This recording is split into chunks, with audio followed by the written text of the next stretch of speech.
पिंपरी चिंचवड शहरातील Exide company समोर कामगारांनी संप पुकारून तो संप कामगारांच्या मागण्या पूर्ण होईपर्यंत चालू राहील अशी भावना काही कामगारांनी व्यक्त केली आहे। या कामगारांच्या काही न्यायिक मागण्यांसाठी न्यायिक संपाला पाठिंबा देण्यासाठी माजी न्यायमूर्ती बीजे कोळसे पाटील यांच्यासह कामगारांच्या हितासाठी लढणाऱ्या विविध कार्यकर्ते आणि कामगारांच्या न्यायासाठी लढा देणाऱ्या नेतृत्वाने येथील कामगारांच्या संपामध्ये सहभागी होऊन आपली मनोगत व्यक्त केलेली आहेत। उपस्थित मान्यवरांची अभ्यासपूर्ण मनोगते जाणून घेण्या अगोदर एक्साइड कंपनी कामगारांच्या काय मागण्या आहेत त्या देखील आपण जाणून घेणे महत्त्वाचे आहे। दिनांक 24/6/2022 आणि दिनांक 27/6/2022 रोजी कंपनीने कामगारांमध्ये दहशत आणि भीतीचे वातावरण निर्माण करण्यासाठी सूडबुद्धीने 10 कामगारांना हरियाणा येथे ट्रान्सफर करण्यात आले आहे। त्यांना चिंचवड प्लांट मध्ये संलग्न नोकरीत थकीत वेतन देऊन पुन्हा कामावर रुजू करावे अशी कामगारांची पहिली मागणी आहे। या व्यतिरिक्त पुढची मागणी काय तर येथून पुढे कोणत्याही कामगाराला इतर कोणत्याही शाखेत आपण ट्रान्सफर करणार नाही असे लेखी कंपनीने पत्र द्यावे। पुढची मागणी आहे मोटारसायकल डिपार्टमेंट परत चिंचवड प्लांट मध्ये सुरू करावे अशी कामगारांची मागणी आहे। या व्यतिरिक्त पुढची मागणी जर आपण का पाहिली तर आतापर्यंत कंपनी व्यवस्थापनाने कामगारांवर आरोपपत्र, कारणे दाखवा नोटीस आणि खातेनिहाय चौकशी अशा ज्या काही केलेल्या आहेत, ज्या काही कारवाया केलेल्या आहेत त्या सर्व मागे घेण्यात याव्यात। पुढची मागणी आहे बाहेर असलेल्या सर्व कामगारांच्या कोर्टातील केसेस मागे घेऊन त्यांना पुन्हा कामावर रुजू करण्यात यावे। पुढील मागणी आहे संप काळातील संपूर्ण वेतन सर्व भत्त्यांसह मिळावे। या व्यतिरिक्त पुढील जर का मागणी त्यांची पाहिली तर असे आहे की दिनांक 17/9/2019 रोजी झालेल्या घटनेमध्ये कागदपत्रांच्या संबंधित आरोप लावून जे कामगार बाहेर काढलेले आहेत आणि इतरही काही कामगारांच्या आजारपण तसेच घरगुती अडचणीमुळे जे कामगार कामावर आले नाहीत त्यांना पुन्हा कामावर रुजू करून घ्यावे अशा या मागण्या एक्साइड कंपनी कामगारांनी केलेल्या आहेत। कंपनी मॅनेजमेंटने या कामगारांच्या मागण्या पूर्ण करण्यासाठी संप पुकारला असून शासन आणि प्रशासन दरबारी रीतसर लेखी कळवलेले आहे। आता आपण जाणून घेऊयात की कामगारांच्या या संपामध्ये सहभागी होऊन मान्यवरांनी काय मतं व्यक्त केलेली आहेत। विषय आपल्या पुढे असा आहे, खरं वळवी आले होते त्यांनी मोठेपणा दाखवायला पाहिजे होता। एक 85 वर्षाचा म्हातारा तुम्हाला सांगायला येतोय, सिनियर सिटीजन आहे आणि ज्याचे एक प्रसिद्धी आहे की आम्ही कोणाचं काही घेत नाही, कोणाला काही देत नाही अशी आम्ही वयाच्या 47व्या वर्षी शपथ घेतली। मी न्यायमूर्ती होतो, जज मध्ये मोठे व्हायचे लोकांनी मला स्वप्न दाखवले, मला स्वप्न पडत नाही तर मी राजीनामा दिला। कारण त्यावेळी आमचे जे 2 शत्रू आहेत ब्राह्मणवाद आणि भांडवलशे, त्या 2 शत्रूंनी त्यावेळी धुमाकूळ घातला होता। सामंतांची युनियन होती, त्यांच्या ह्या सगळ्यांनी काय ठरवलं कंपन्या मोडायच्या। बाळासाहेब ठाकरेंची युनियन होती, या सगळ्या डोळ्याने बघत होतो। मी जज असताना हे बोलत होतो, ज्या ज्या युनियन मध्ये मी गेलो जज असताना तेव्हा म्हणलं की आमच्या सगळ्या दुःखाचं मूळ तुम्ही आहात, कामगारांच्या दुःखाचं मूळ युनियन लीडर आहे। कारण तुम्ही जर आम्हाला काय काय काय काय पाहिजे असतं युनियनचं, युनियनचे रेग्युलर कोर्सेस व्हायला पाहिजे, त्याला काय म्हणतो आपण ट्रेनिंग। किंवा ही कंपनी आहे ही काय त्याच्या बापाच्या मालकीची नाही, हिची जमीन आमची आहे, हिला उभं करायला कर्ज बँकेने दिलं ते आमचीच बँक आहे, हिच्यात काम करणारे लोक आम्हीच आहोत, हिच्यातून उत्पन्न घेणारा जे आम्हीच खरेदी करतो। याचं काय, जी कंपनी तयार करते ते आम्हीच खरेदी करतो, म्हणजे आमचे भाऊ खरेदी करतात, घाम आम्हीच गाळतो, जमीन आमची, बँकेचे पैसे आमचे। परंतु इथे एक गट आहे, शेठजी भटजींचा गट आहे, तो भटजी तुम्हाला देवपूजेला लावतो, ते काय बऱ्याच लोकांच्या डोक्यात गंध आहेत। त्याला विचारा, गाडगे बाबा सांगायचे की पृथ्वी पैदा झाल्यापासून ईश्वर कोणी पाहिलाय का, तो भेटलाय का, विषयांतर होईल। पण गाडगेबाबांचं शेवटचं कीर्तन आहे, कोणाला एखाद्या युनियन लीडरला मी पाठवतो ते तुम्ही ऐका, इथे बसून आता बसताच आहे ना, इथे ऐका तुम्ही, म्हणजे तुम्हाला कळेल की आम्हाला किती फसवलं जाते। हजारो वर्ष आम्ही स्वतंत्र विचारच करू शकत नाही। जे आम्ही सांगतो हे आमचं आहे हे कोणीतरी सांगायला पाहिजे ना।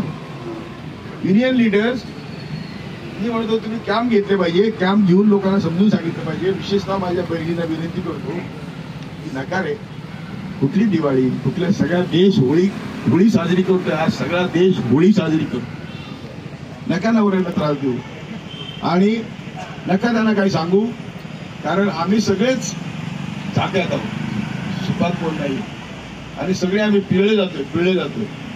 मी मच्छीमारांसाठी, भूमिहीनांसाठी, दलितांसाठी आणि मी महाराजांचा आदर्श आहे. मी लढाईत अटक होण्यात पहिला असतो.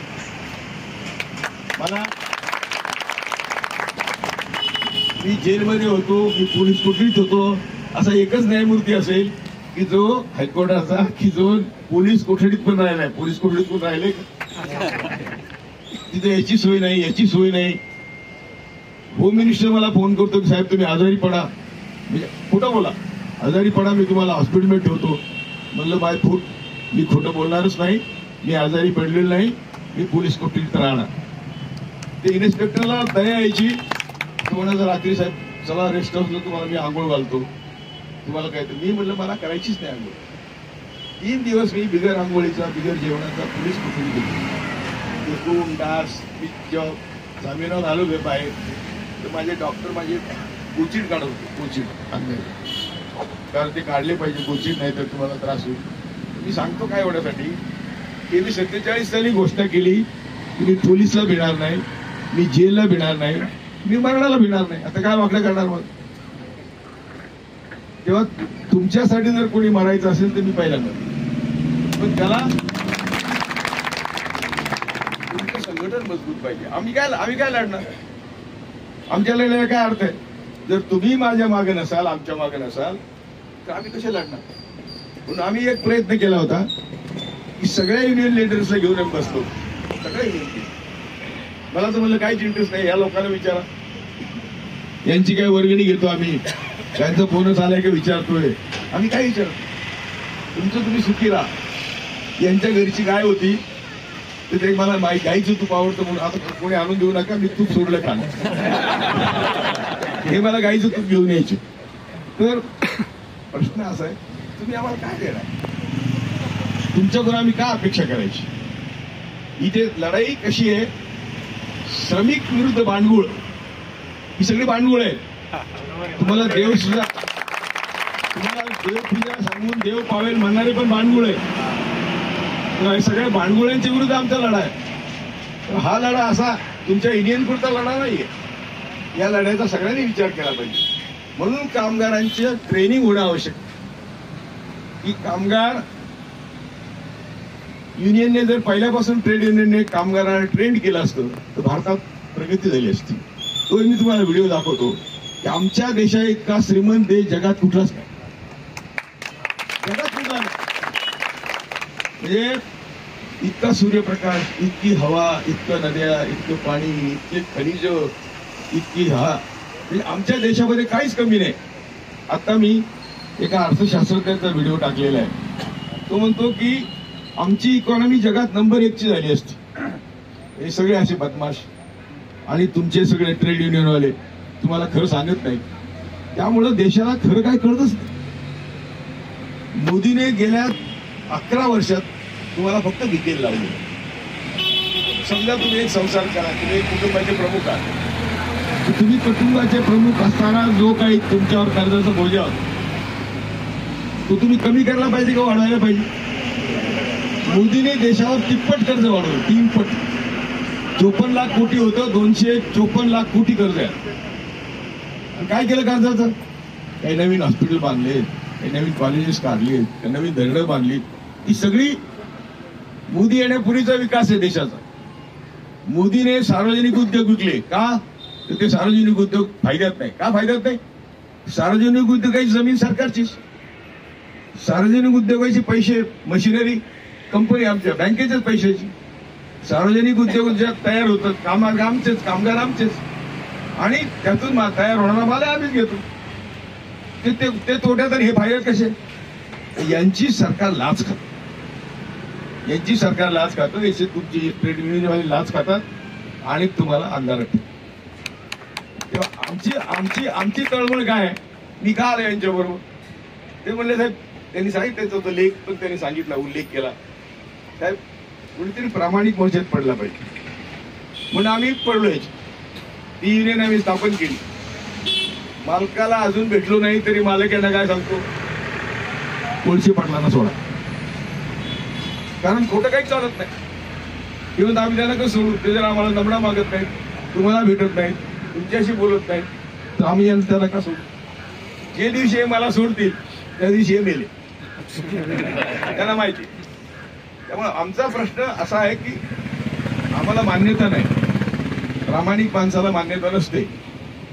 मला असं वाटलं की माझ्याकडे 100 युनियन येतील आता आणि यांना विचारतील ना की काय करू शकतो, म्हटलं चहा पिला की तुमच्याकडे पाणी पिलं, माझी भाकरी पण मी घेऊन जातो.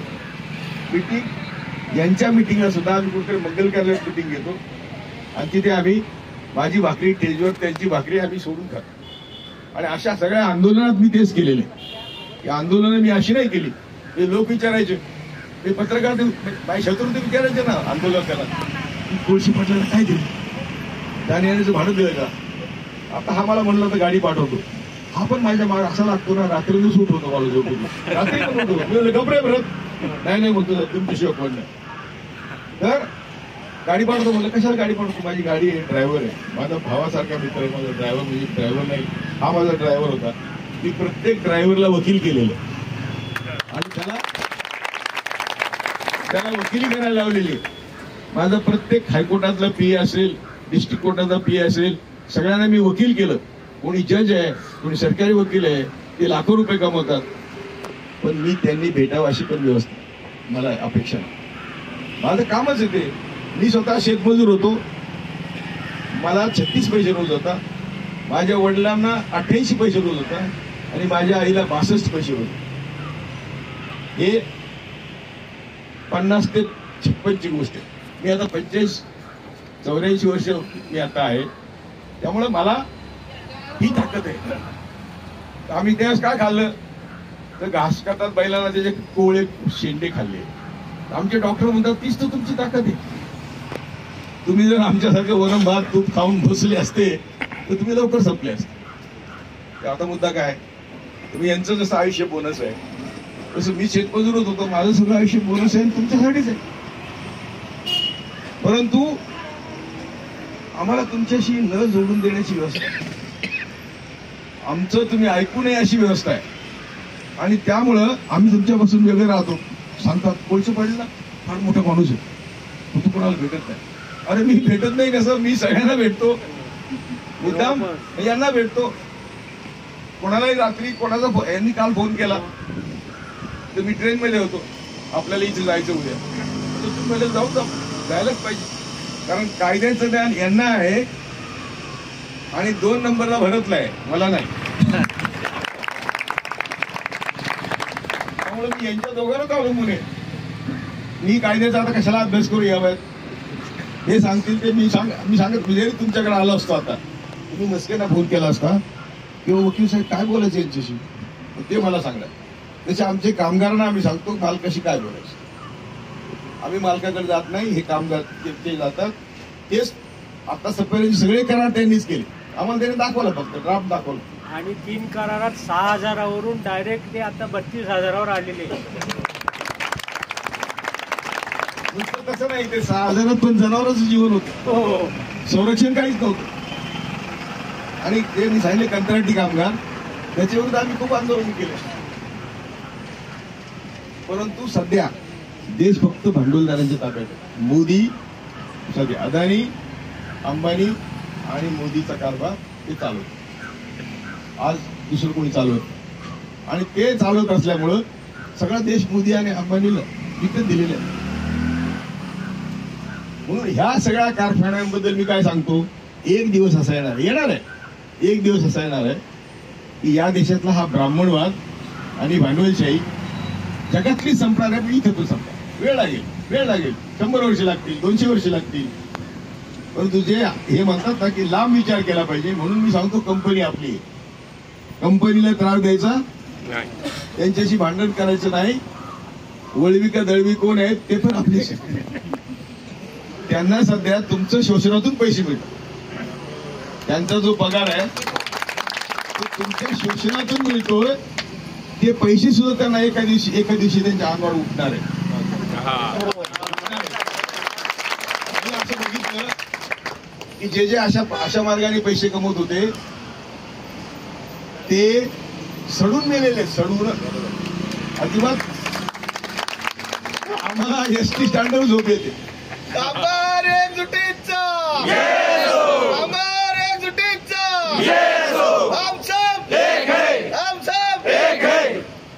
त्या वडीला सांगा की ते पैसे तुझ्या अंगावर नाही उठले तर झाला आपलं नाव नाही तुझ्या मुलाबाळांच्या सगळ्यात तो होणार. कारण हा शोषणाचा पैसा, शोषण आहे, पापाचा पैसा आहे. या दलाला कंपन्यांना हे करून त्यांची दलाली करून तुमचं शोषण करणारे जे आहेत त्यांना सगळ्यांना याचे हिशोब द्यावा लागतो. एक लक्षात ठेवा, एक मरताना 10-15 दिवस अगोदर या सगळ्या पापाचा हिशोब आपल्यालाच द्यावा लागतो. इथेच स्वर्ग नरक काय नाहीये. त्या ज्या 10-15 दिवसात यातना होतात त्याच्याबद्दल आमच्या काही मित्रांनी मरताना माणसाचे इंटरव्ह्यू घेतला, मुलाखत घेतली की बाई तू मरताना आता जातेस काय खरं काय सांग, काय झालं तुझ्या आयुष्यात, काय चुकलं. तर ती म्हणते लोकांशी खोटं बोललो, लुटलं, त्यांच्या पैशाने आम्ही संसार केला, आमची सर्वात मोठी चूक. किंवा ती म्हणते की लोक काय म्हणतील याला घाबरून आम्ही चुका केल्या, ती आमची सर्वात मोठी चूक आहे. त्यामुळे कोण अंबानी पैसे घेऊन जाणार आहे का, अदानी घेऊन जाणार आहे का, मोदी घेऊन जाणार आहे.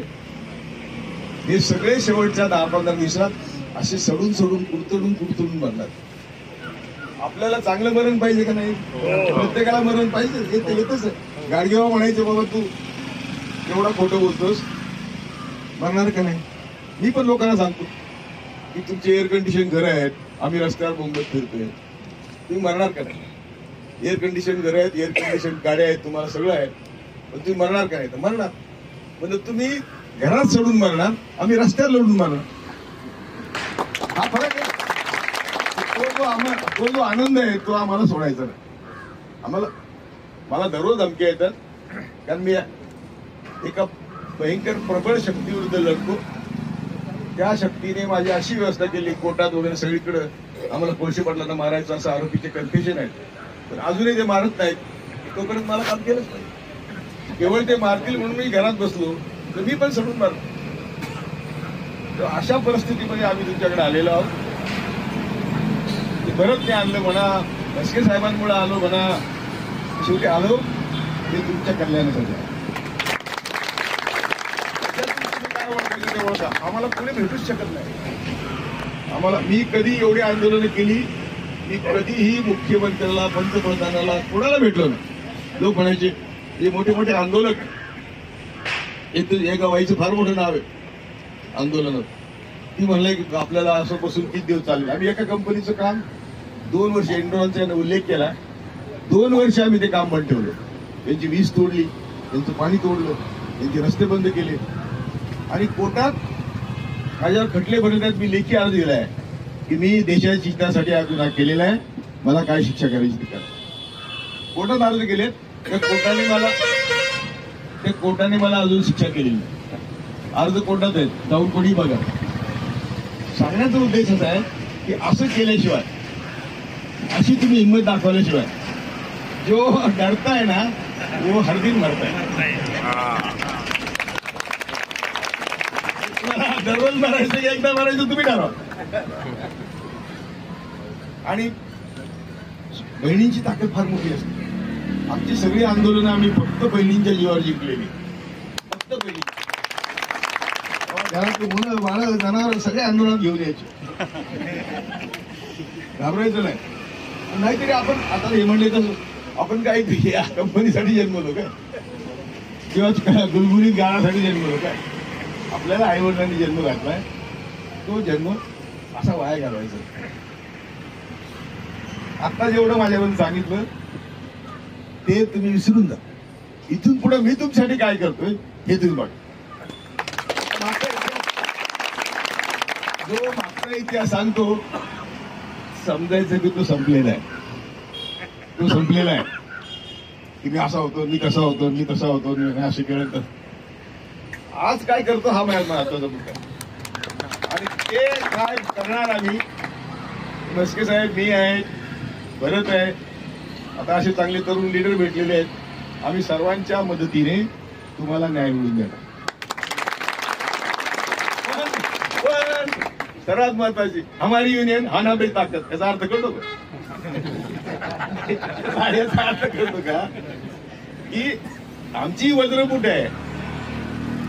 एक काठी कधी मोडता येते, 10 काठी एकत्र केलं तर मोडता येते. ती हमारी युनियन आहे. हमारी युनियन, हमारी ताकद. आणि जा घरी जाऊन मुंबईला कंपनीचा फोन आला की पळा. किती आम्ही मूळताच खोटे लोक आहोत. आम्ही खोटे लोक आहोत. आम्ही जन्माल्याबरोबर देवाला सांगतो नारळाचा तुकडा घेतो नाही, नारळ घेऊन जातो, नारळ फोडतो, एवढा तुकडा देवाला ठेवतो. सगळं नारळ घडी आणतो आणि काय सांगतो देवाला, 4-5 पोरं घेऊन जायची, देवाची काळजी घे. देव काय येणं आहे का? किंवा देवाला भोगपण्या पैसा व्हायचा. देव म्हणतो अरे तुझ्या घेतो 5ची नोट आहे, त्याची 5ची नोट आहे ती टाक ना.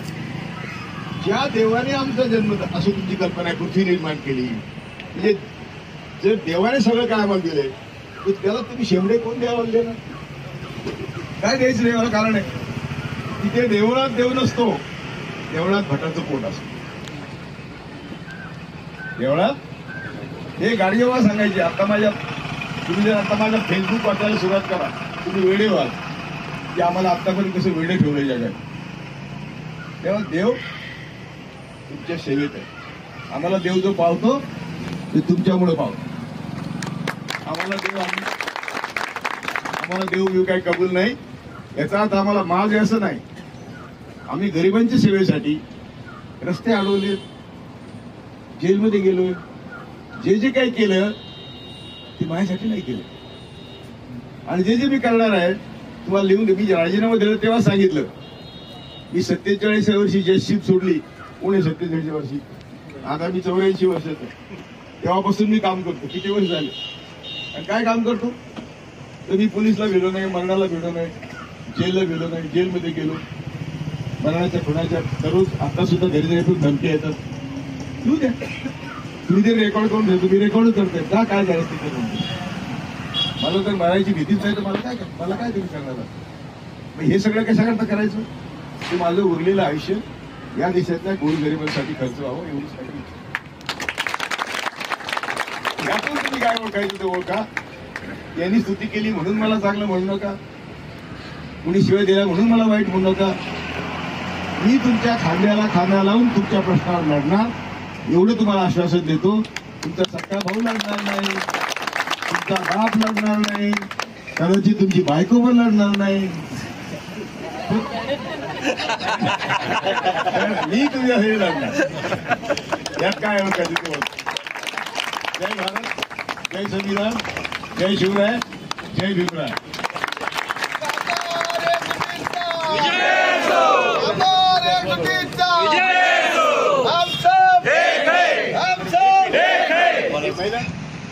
आदरणीय बाबा तथा न्यायमूर्ती कोळसे पाटील साहेब आणि आजच्या या विशेष प्रबोधनाच्या याच्यामध्ये टाटा मोटर्स एम्प्लॉई युनियनचे कामगार नेते आणि साथी विनोद कोरंगळे, कल्याणी फोर्स एम्प्लॉई युनियनचे म्हणजे लोकशासन आंदोलन कामगार युनियनचे अध्यक्ष आप्पा ढोकळे, त्यांचे सहकारी आणि आमचे मित्र संपादक प्रशांतजी गायकवाड आणि या आपल्या एक परिवर्तन एक्साईड कामगार संघटनेचे अध्यक्ष श्रीमान संपतरावजी वाघोले आणि त्यांचे सहकारी सरचिटणीस गोविंदराव वांजळे, माने सहकारी आणि सगळे कामगार बंधू आणि भगिनीहो, सर्वप्रथम संविधान रत्न बाबासाहेब आंबेडकर, छत्रपती शिवाजी महाराज आणि ज्यांनी आपल्याला अशा सत्याग्रहाचं हत्यार दिले ते महात्मा गांधी, छत्रपती शाहू आणि समतेचे पुजारी आपले महात्मा फुले यांच्या स्मृतींना वंदन करतो.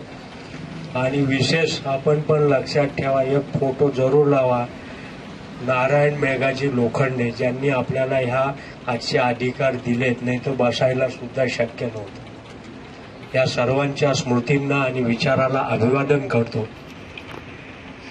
एक तर तुम्हाला मी 2-3 घोषणा सांगतो, तेच आपलं ब्रीद आणि तीच आपली शक्ती आहे.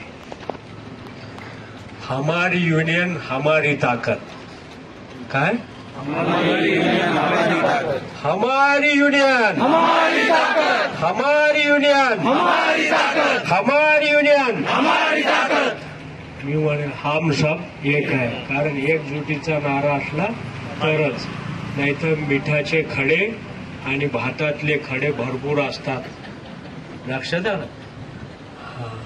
कामगार एकजुटीचा, कामगार एकजुटीचा, कामगार एकजुटीचा.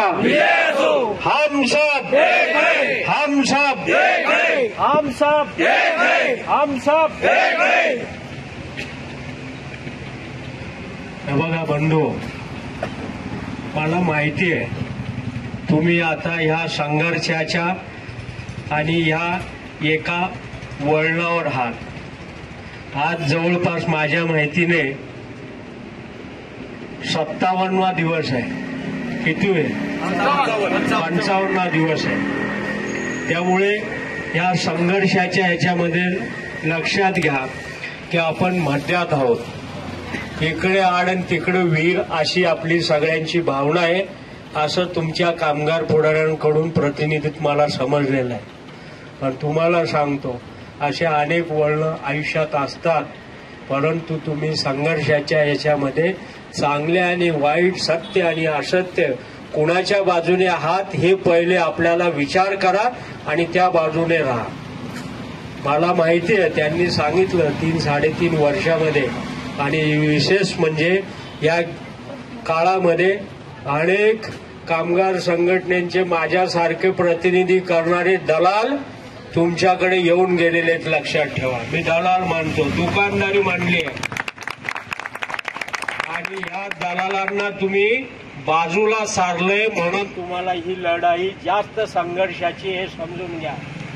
मी तुम्हाला फक्त काही ह्या आपल्या मंडळींनी जे आलेले आहेत त्यांच्याकडे असे प्रसंग भरपूर झालेले आहेत.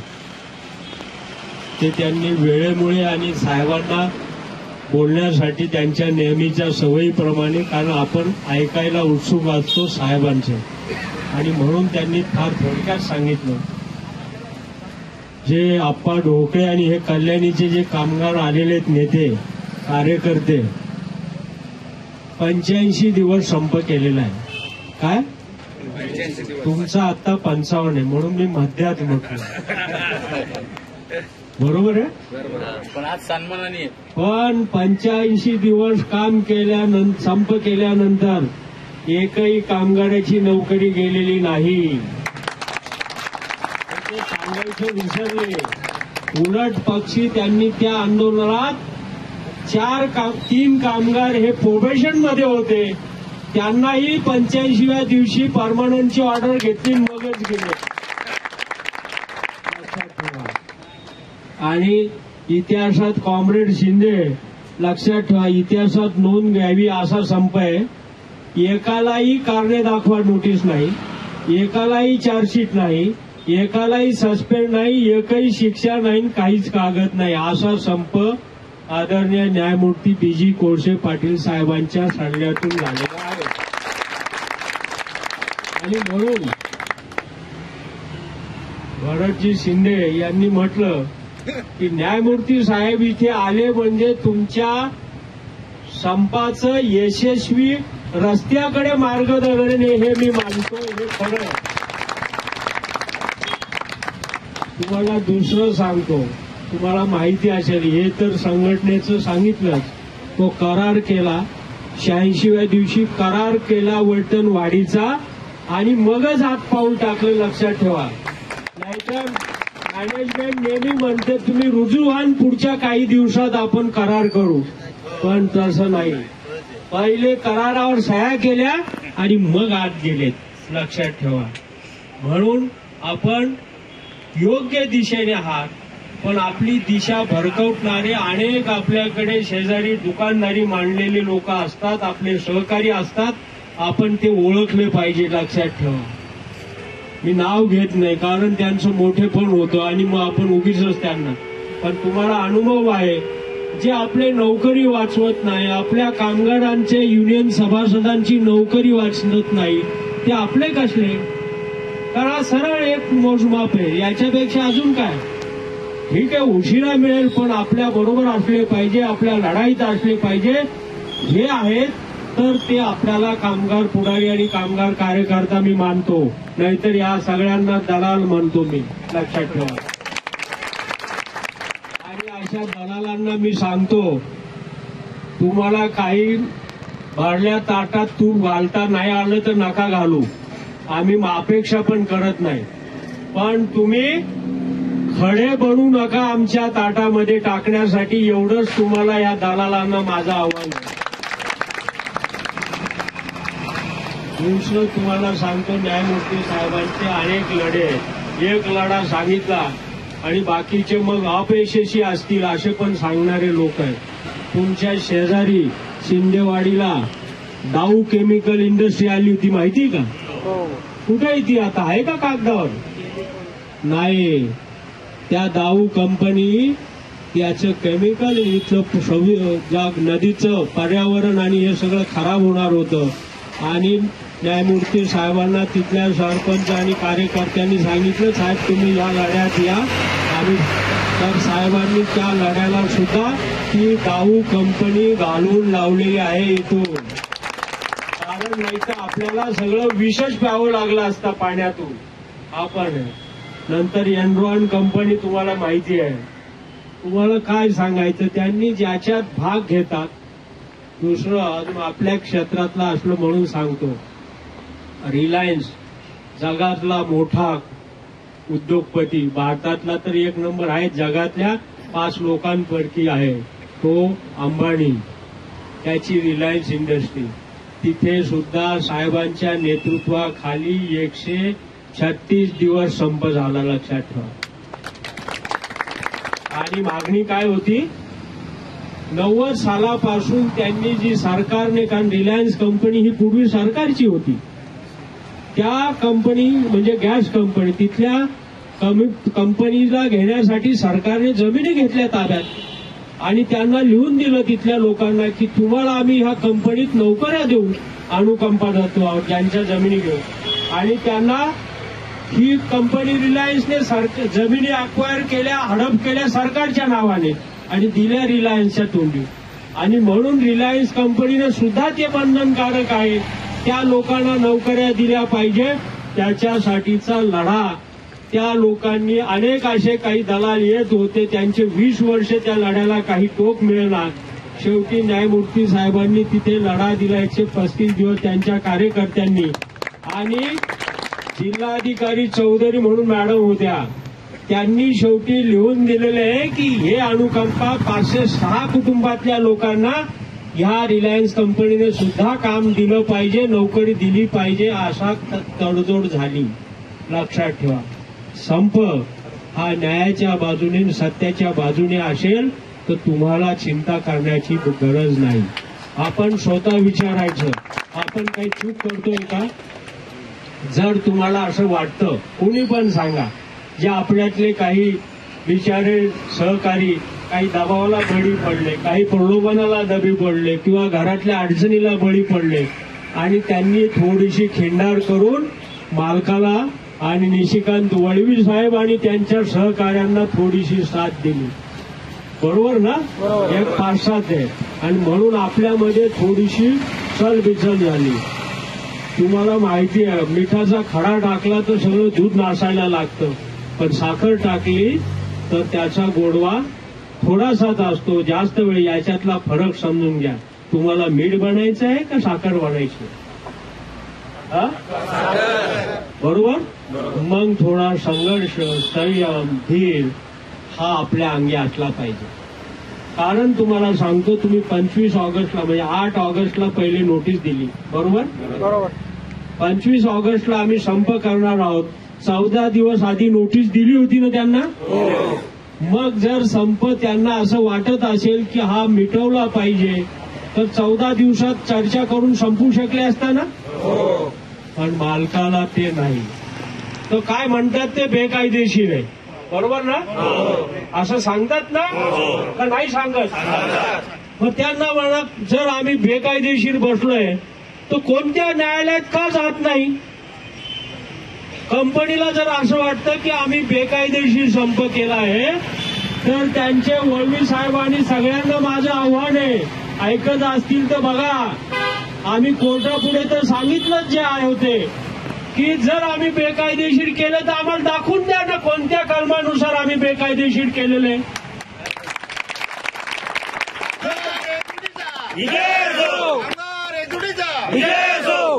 मग जर तुम्ही आम्हाला कलम दाखवत नाही, सांगत नाही तर तुमच्या तोंडी म्हणण्याला काय बेकायदेशीर राहतंय. तुम्हाला काय कोर्टाचे दरवाजे बंद आहेत, कामगार आयुक्ताचे दरवाजे त्यांना बंद केले कंपनीने. जर तुम्ही खऱ्या मार्गाचे असाल तर का कोर्टात गेला आणि आमच्या विरोधात आम्ही कोर्टाची ऑर्डर होईल ती मानायला तयार आहोत. तुम्ही का नाही मानत, बरोबर का नाही. कोर्टाने जर सांगितलं की आपण संप बेकायदेशीर केलेला आहे तर मी पहिला तुमच्या समोर राहील की चूक मान्य करून आपण कामावर गेलं पाहिजे, कारण आपण कुणाचं तरी मानलं पाहिजे. तो बरोबर का चुकीची कारणं काय दिली ती नंतर ठरवू, पण आपल्याला कुणावर तरी विश्वास पाहिजे का नाही. मग कंपनीला का कायद्यावर विश्वास नाही, लोकांवर फक्त दलालांवर विश्वास कशासाठी. कारण दलाल विकाऊ असतात, कायदा विकाऊ नसतो.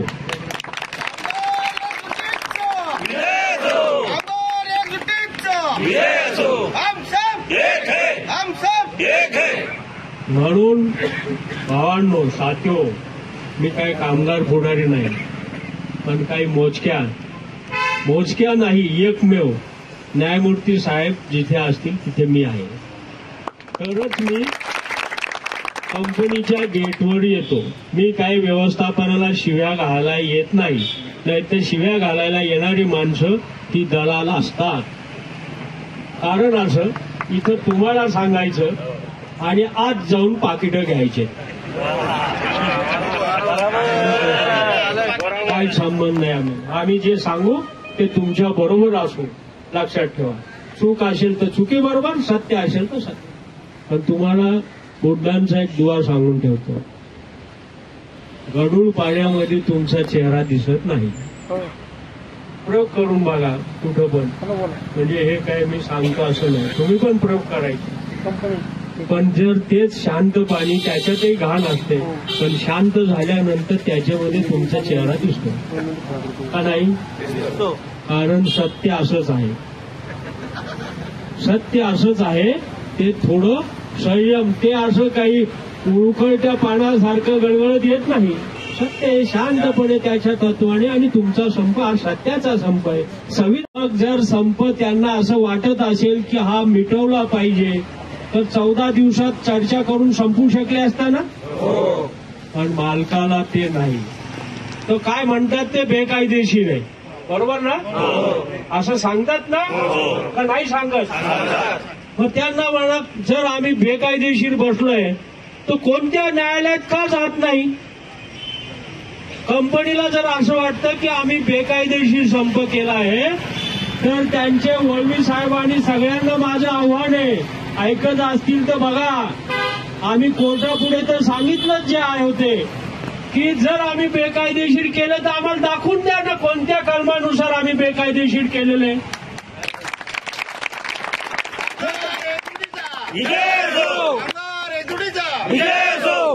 मग जर तुम्ही आम्हाला कलम दाखवत नाही, सांगत नाही तर तुमच्या तोंडी म्हणण्याला काय बेकायदेशीर राहतंय. तुम्हाला काय कोर्टाचे दरवाजे बंद आहेत, कामगार आयुक्ताचे दरवाजे त्यांना बंद केले कंपनीने. जर तुम्ही खऱ्या मार्गाचे असाल तर का कोर्टात गेला आणि आमच्या विरोधात आम्ही कोर्टाची ऑर्डर होईल ती मानायला तयार आहोत. तुम्ही का नाही मानत, बरोबर का नाही. कोर्टाने जर सांगितलं की आपण संप बेकायदेशीर केलेला आहे तर मी पहिला तुमच्या समोर राहील की चूक मान्य करून आपण कामावर गेलं पाहिजे, कारण आपण कुणाचं तरी मानलं पाहिजे. तो बरोबर का चुकीची कारणं काय दिली ती नंतर ठरवू, पण आपल्याला कुणावर तरी विश्वास पाहिजे का नाही.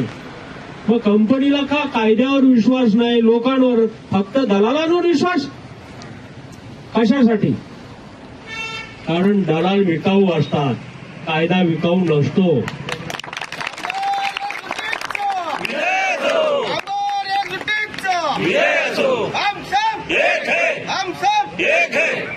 म्हणून भावांनो, साथीओ, मी काही कामगार पुढारी नाही, पण काही मोजक्या नाही, एकमेव न्यायमूर्ती साहेब जिथे असतील तिथे मी आहे.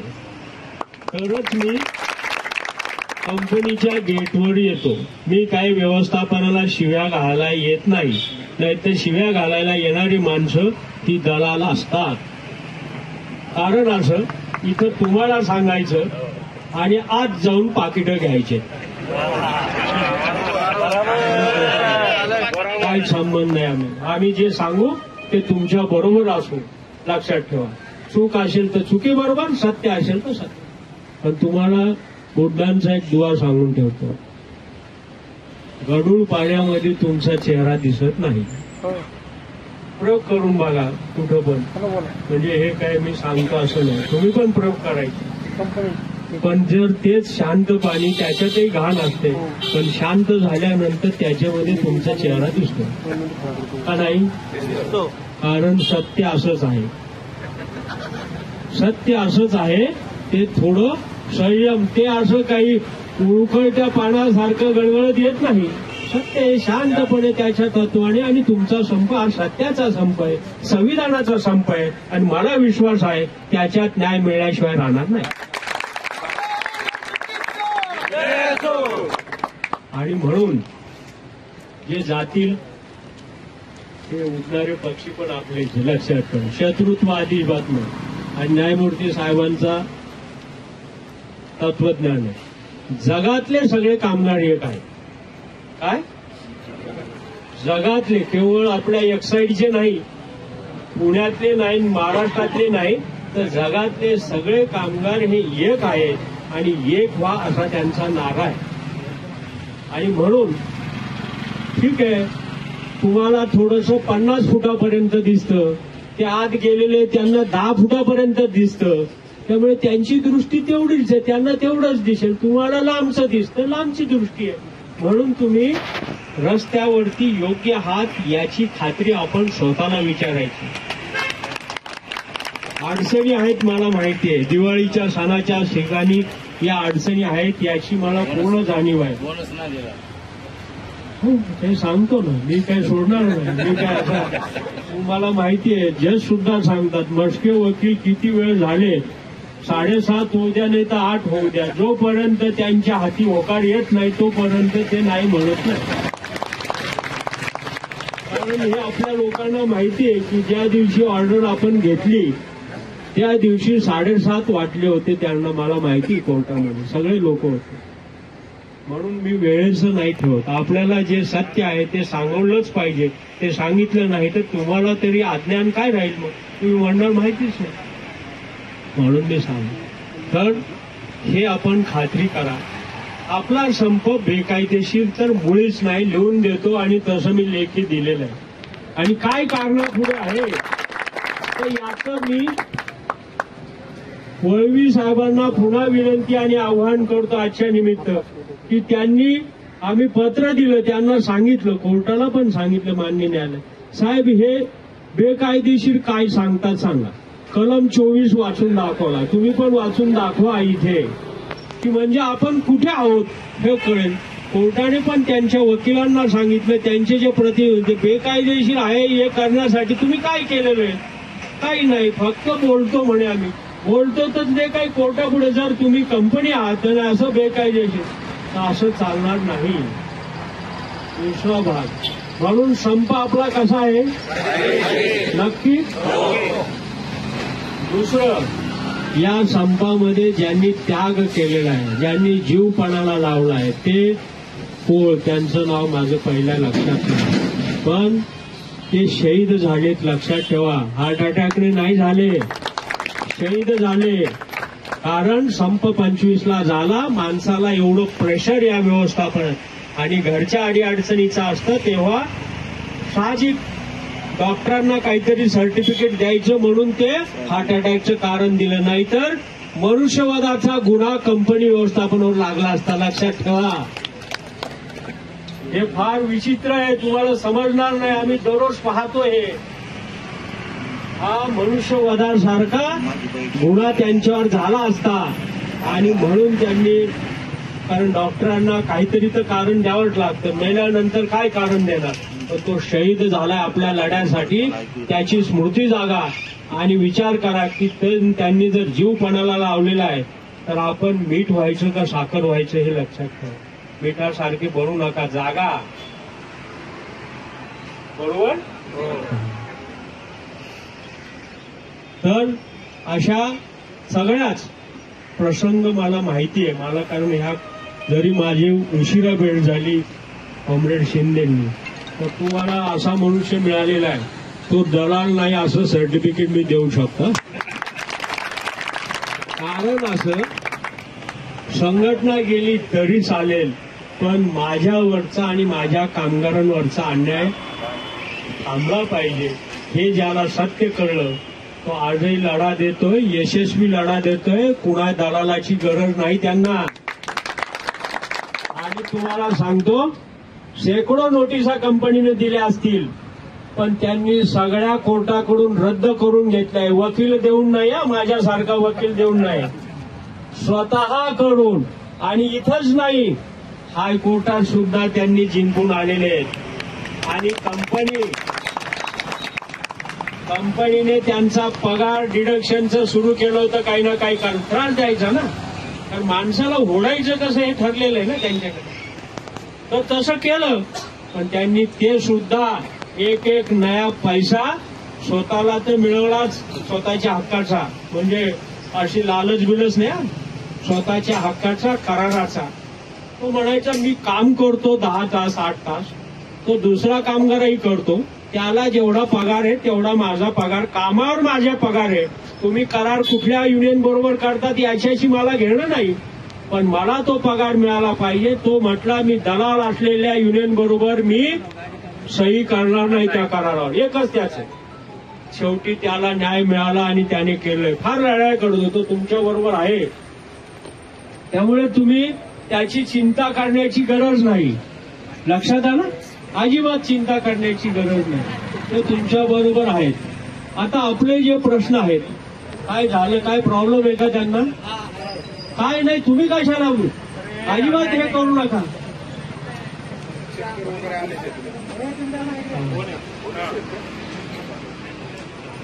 आले हा. ऍडव्होकेट संतोष जाधव साहेब, लोकशासन आंदोलनचे सरचिटणीस, जे आले त्यांनी कृपया इकडे मंचवर यावं.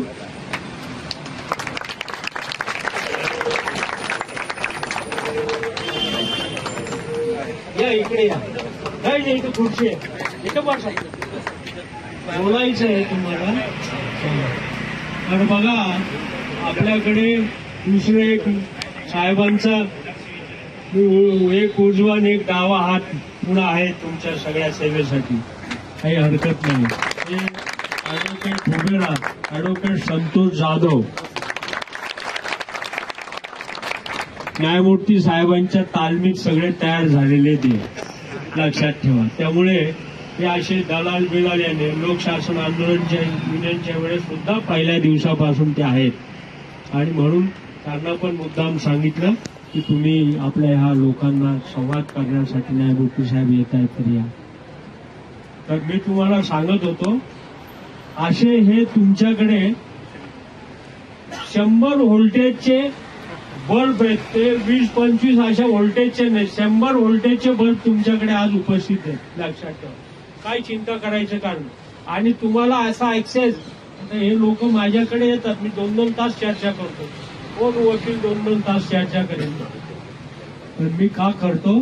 त्यांच्यावर अन्याय झालाय. वकिली वेगळा विषय, पण अन्याय हा शेवटी माणसाच्या हृदयात असतो, त्याच्याबद्दलचं वेगळं आम्ही चर्चा करून त्याच्यातलं मार्ग करतो.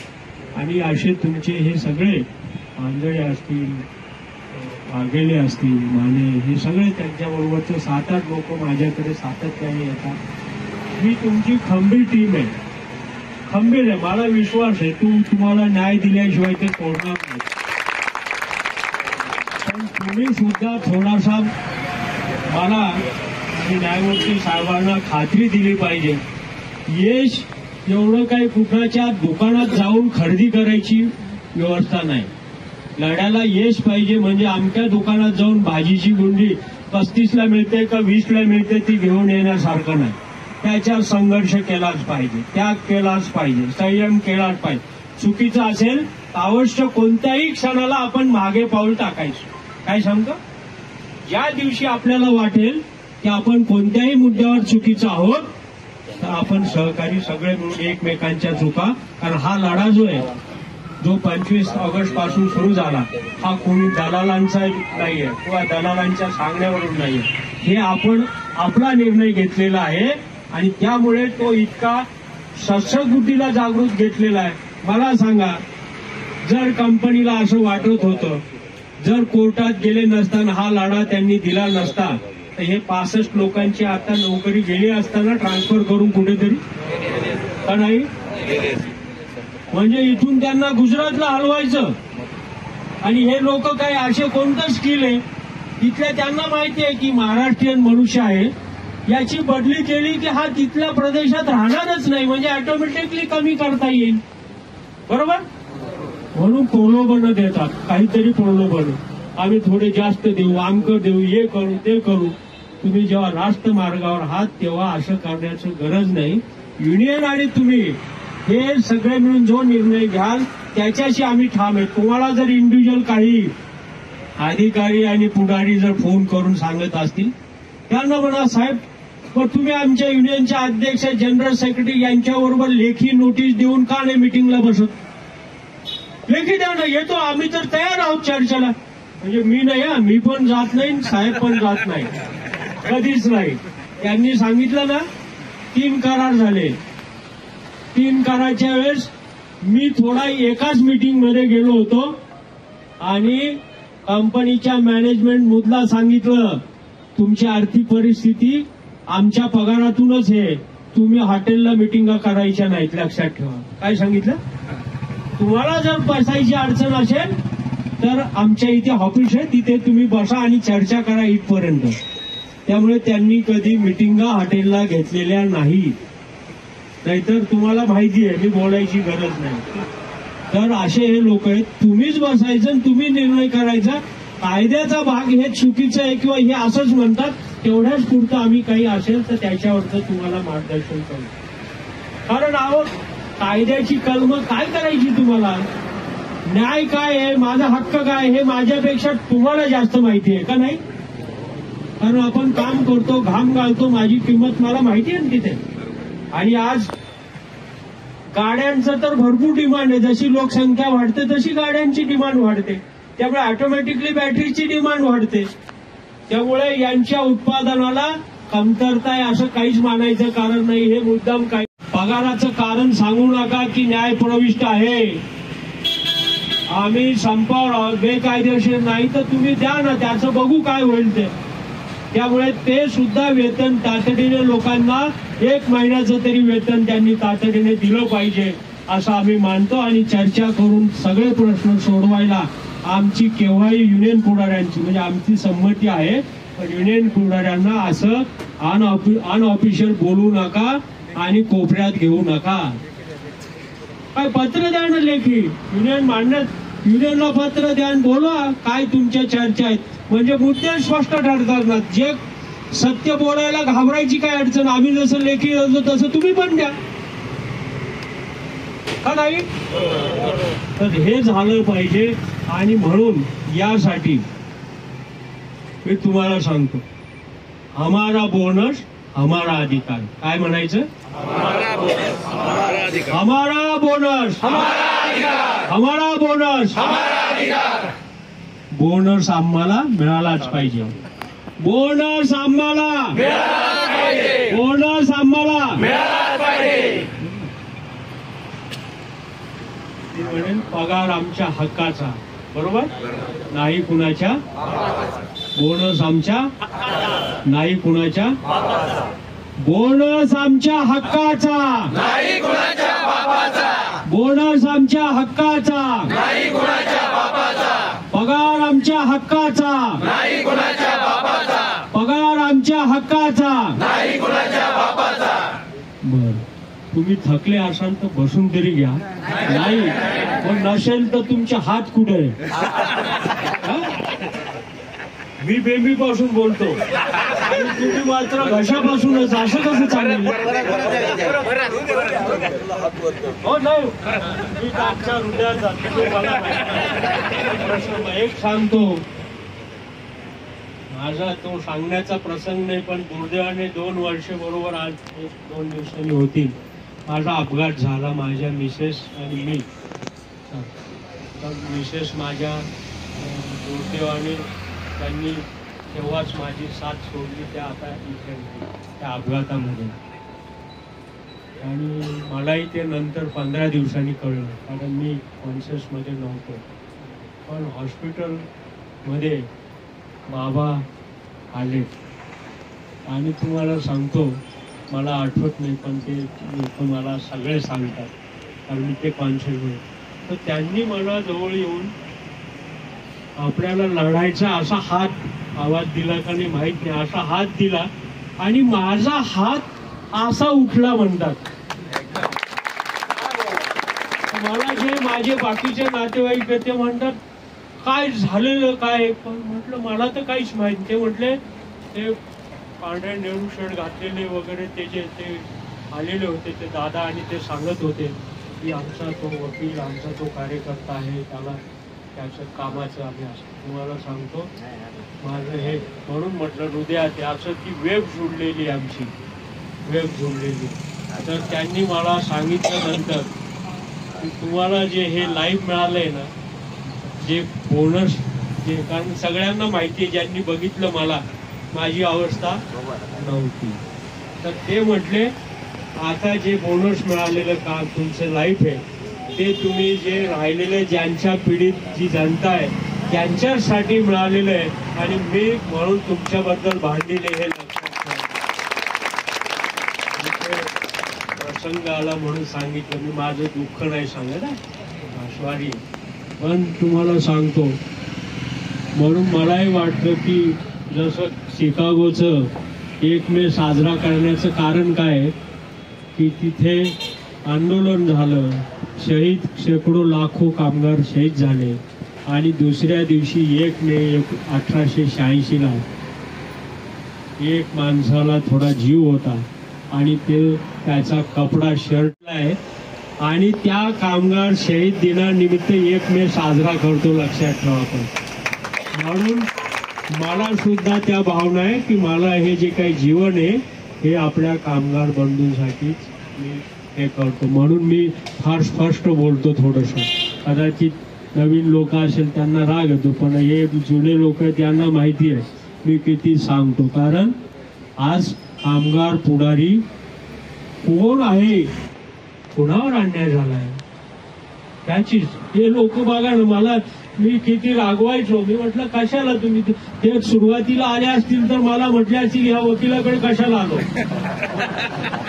कारण का मी त्यांना सांगितलं केस नाही, कागद घेण्याच्या आधीच मी म्हटलं तुम्ही सगळे युनियनचे लोक दलाल आहात, विकाऊ आहात, तुम्ही माझ्याकडे कशाला येतात.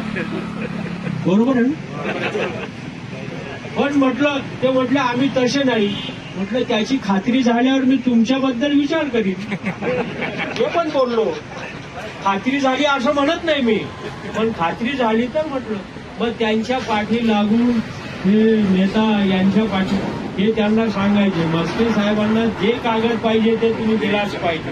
कागद दिला नाही ते मात्र मग कडक आहे. ते काय पण ते म्हणणार मग त्यांच्या अनुभवातून तुम्ही मालकाचे दलाल आहात, फक्त केस करायची म्हणून केली आहे असं. बरोबर.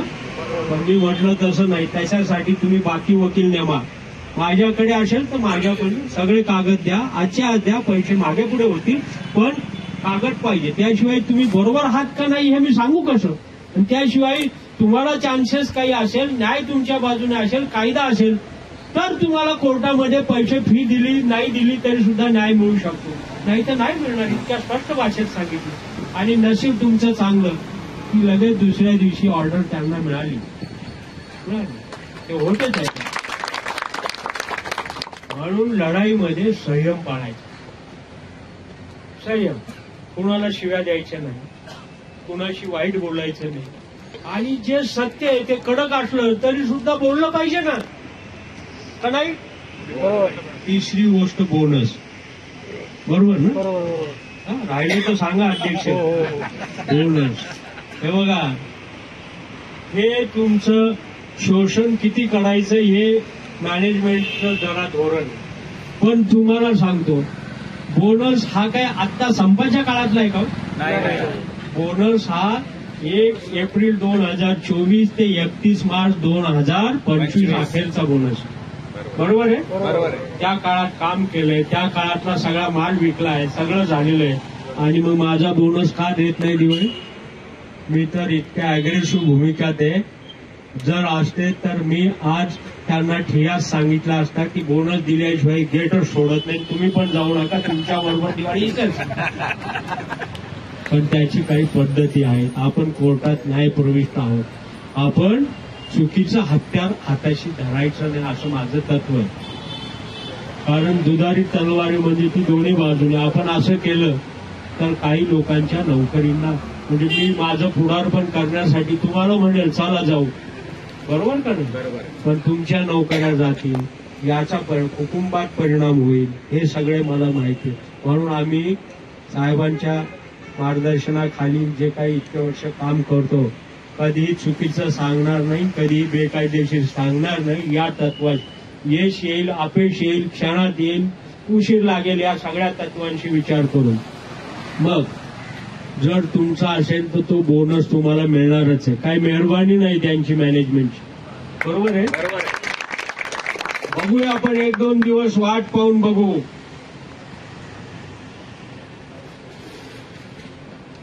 अच्छा, चिठ्ठी आली आहे. बरोबर, जागृत आहे. कंपनीची आर्थिक परिस्थिती, कंपनीच्या लोकांनी आपल्या इडेनच्या लोकांना, वांगळे, अपुरे यांना, माने यांना भेटून जे काय सांगितलं, काय सांगितलं? आमच्याकडे 1500 कोटी येऊन पडलेले आहेत. आता जर पैसे आहेत तर आमच्या हक्काचं काय द्यायचं नाही? हा जास्तीचं नका देऊ, पगार वाढ होईल तेव्हा द्या, करार केलं. पण बोनस तर मागच्या वर्षाचा आहे ना, त्याच्यासाठी तुम्हाला काय अडचण आहे? आणि यांनी करार केलाय 30,000 रुपये बोनस देऊ, म्हणजे सानुग्रह अनुदान. आणि मी तुम्हाला सांगतो, बघूया, त्यांना आव्हान आहे, या दिवाळीच्या पूर्वी जर त्यांनी दिला नाही 2 दिवसात, मी 2च दिवस सांगतो, लक्षात आलं?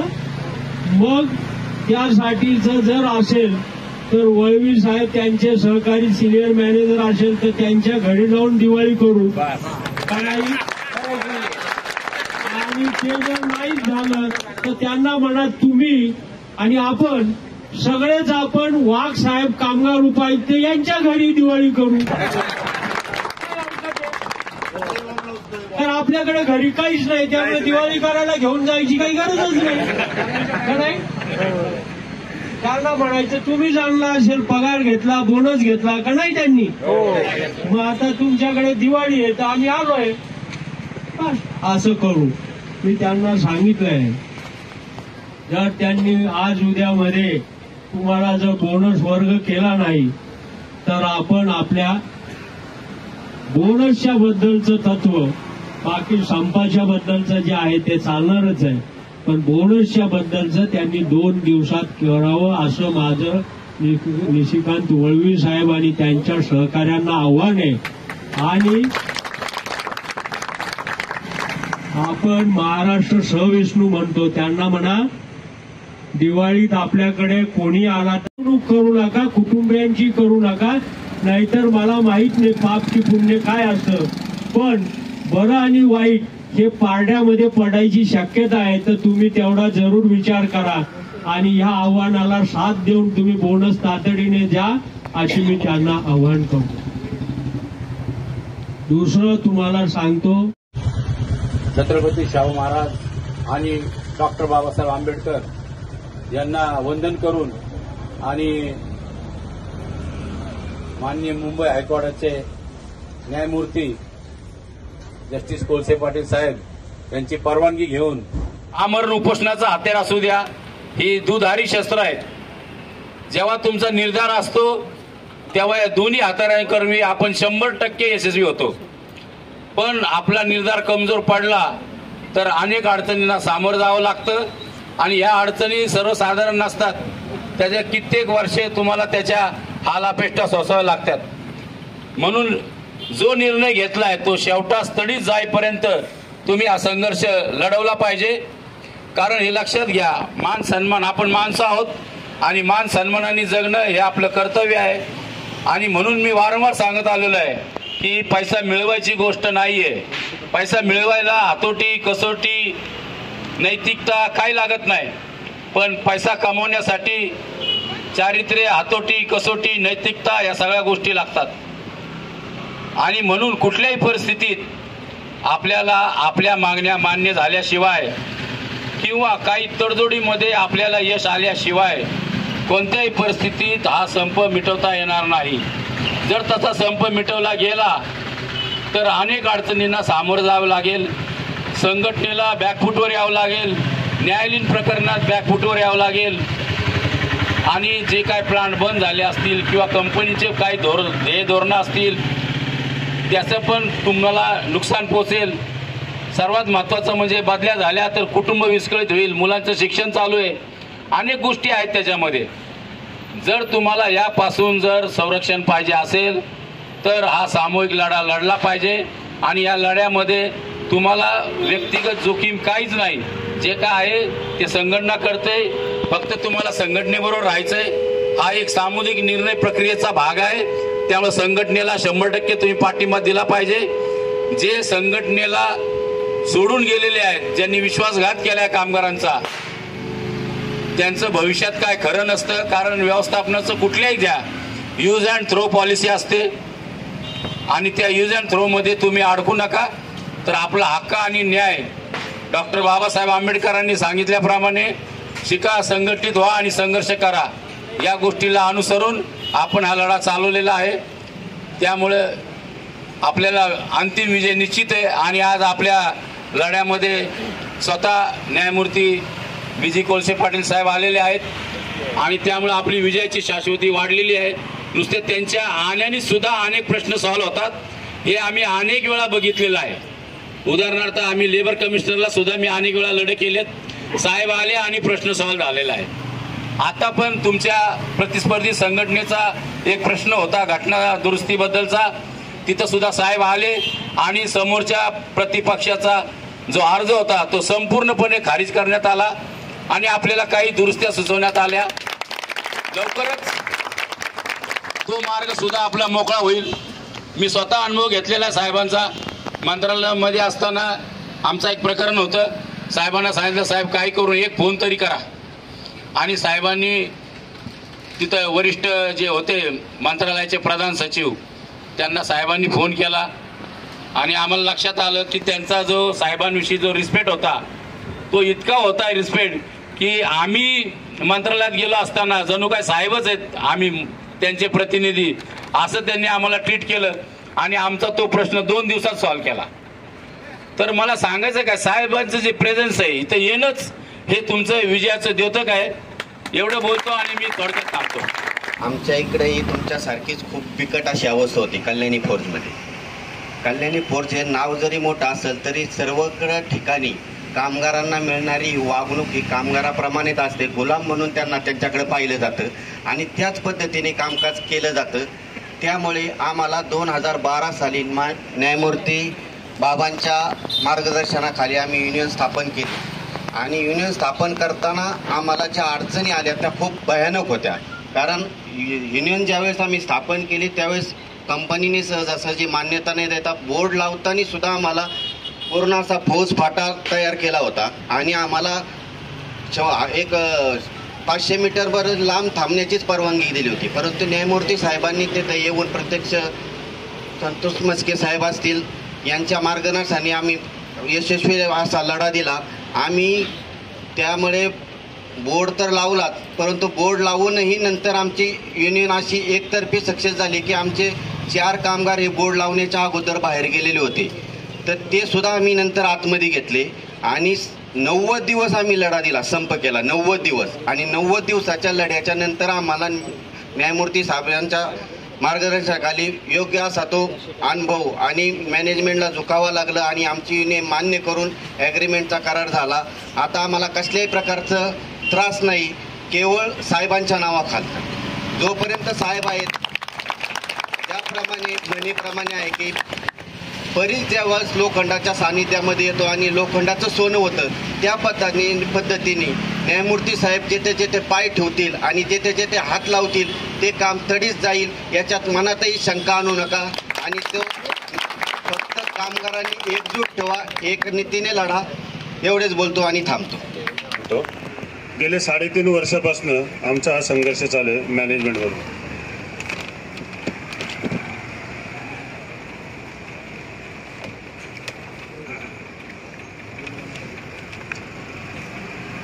प्रथम म्हणजे आमच्या इथे एक जुनी युनियन होती महाराष्ट्र लेबर युनियन, ती बदलून आम्ही महाराष्ट्र राज्य राष्ट्रीय कामगार संघ सचिन अय्यरांची युनियन आम्ही इथे आणली. ते आम्हाला वाटलं एक प्रभावी नेतृत्व आहे आणि ते आम्हाला जे कंपनी आमच्यावर जे रोष वळवलंय बदल्या करते, बदल्यांची सुरुवात तशी 3.5 वर्षापूर्वीपासूनच झालेली. म्हणून आम्ही सर्व कामगारांनी एकमताने ठरवलं आणि त्यांची युनियन 2022 मध्ये आणली. त्यानंतर सुद्धा कामगारांच्या 10 कामगारांच्या 52 हरियाणा इथे बदली झाल्या, 11 डॉक्युमेंटच्या संदर्भात बाहेर काढले, बाकी काही ॲब्सेंटेजमध्ये बाहेर काढले, असे एकूण 32 कामगार बाहेर काढले. त्यांचाही संघर्ष अजून चालूच आहे. त्यातले 7 कामगार फक्त कंपनीने 6 महिन्यापूर्वी घेतले. त्यानंतर कालांतराने मागच्या या जुलै महिन्यामध्ये की आम्हाला जे अपेक्षित प्रतिसाद होता त्या संघटनेच्या नेत्यांकडनं तो काय आम्हाला मिळालेला नाही.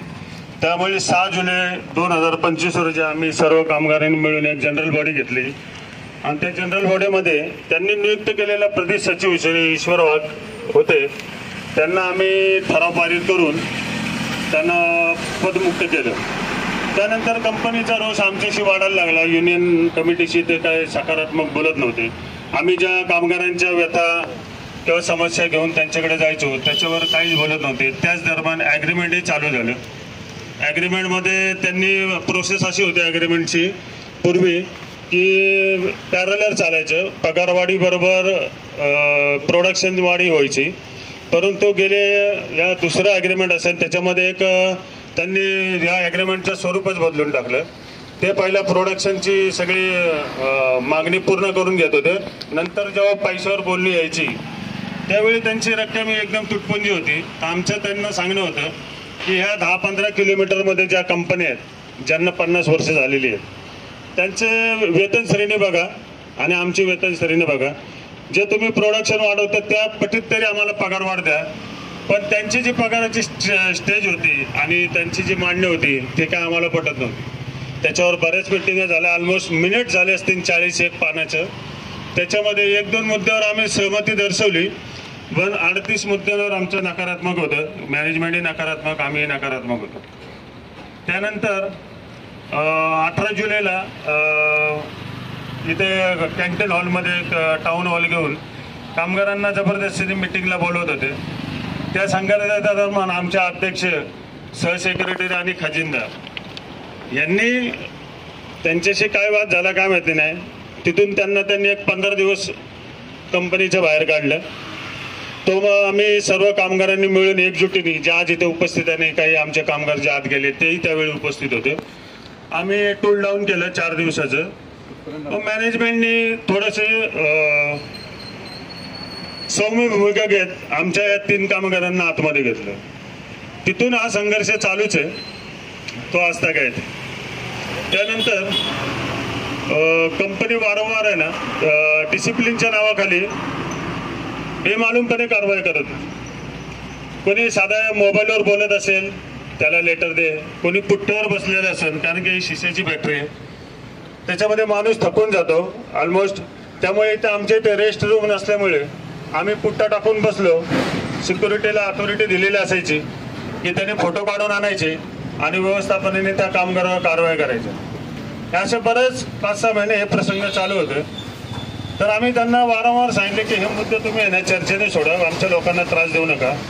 रात्रभर जागलेला माणूस कमीत कमी 1 तासभर अर्धा तास तरी पुट्ट्यावर विश्रांती करणार. तो काय मनुष्य आहे, तो काही घोडा नाही की तो 24 तास उभा राहील. असं करता करता आम्ही मग ते का आमच्या बोलण्याला सकारात्मकता देता आम्ही 8 ऑगस्ट रोजी त्यांना रितसर सांगितलं की तुम्ही आम्हाला त्रास देणं थांबवा, नाही तर आम्ही संपावर जाऊ. म्हणून 8 ऑगस्ट 2025 रोजी त्यांना रितसर अशी संपाची नोटीस दिली. आणि 25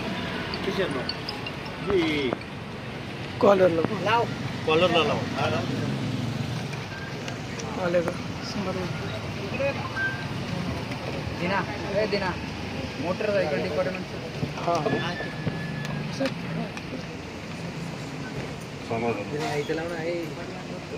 नाही ना लागत. कागद हळू ठेव जरा.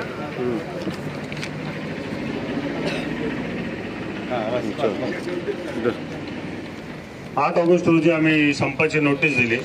त्याच्यामध्ये आम्ही त्या दरम्यान समेट अधिकारी श्री गजानन शिंदे साहेब असे आयुक्तालयामध्ये समेट घडवायचा प्रयत्न करत होते.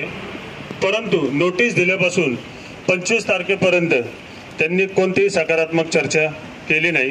न्यायालयाचं आम्हाला 230 कामगारांना 25 ऑगस्टपासून बेमुदत संपावर बसावं लागलं.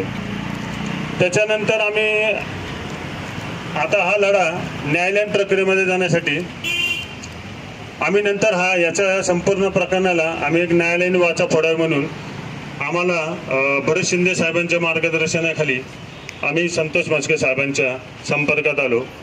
त्यांनीही आम्हाला त्यावेळी आम्ही त्यांना सगळी परिस्थिती सांगितली की इथे बदली केली जाते, बडतर्फी केली जाते, निलंबन केलं जातं, नाक आम्हाला त्रास दिला जातो. आमचं एक डिपार्टमेंट जे युनियन कमिटीला विश्वासात न घेता पत्रव्यवहार न करता तिथे 50 कामगार काम करत होते असं मोटरसायकल विभाग त्यांनी तडकाफडकी बंद करून टाकला. त्याची आम्हाला युनियन कमिटीला काहीही कल्पना दिली नाही.